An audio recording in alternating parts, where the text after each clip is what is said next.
Why is fare setting so complicated? This is a question I get asked by students and young professionals in the industry. So I thought I'd offer some personal thoughts of why this is. Transit agencies are complex organizations that have multiple objectives, which are often in conflict with each other, and this will affect how to think about fare policy. Fare policy itself is going to be affected by multiple factors: economic, social, technical, institutional, political. It becomes a balancing act, a complex balancing act between these multiple factors and considerations related to these factors. First, the transit agency will have a ridership target, which itself is affected by internal policies about target levels of service, investment needs, but also affected by the external economic context, growth or unemployment, which will affect the demand for transit services. Second, the agency will have a financial revenue cost target, and that's affected by internal cost factors such as labor or fuel, by the subsidy framework under which they operate, by local policy objectives.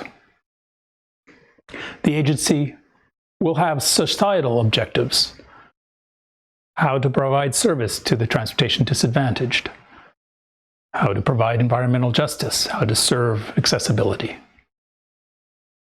Public and political acceptability. Every transit agency is always compared to some other transit agency by politicians and the media. They need to think about the likely behavioral response from riders to the fare changes in fare policies. And practical implementation considerations are also a key. But the fare policy requires a system which makes it even more complicated and has many components.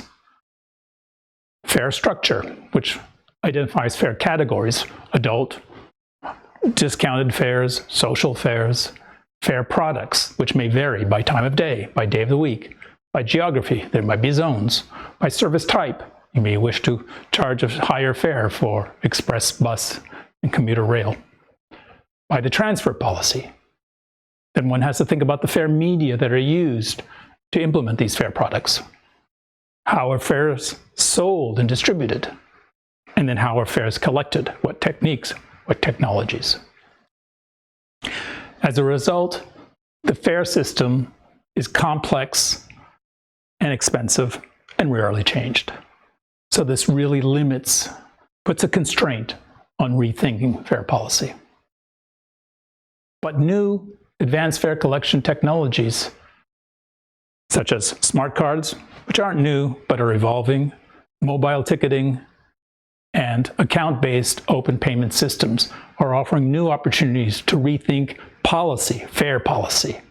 Examples include peak pricing, off-peak discounts, pay-as-you-go fare capping, which enables persons with limited fare cash flow to get the benefits of weekly and monthly passes.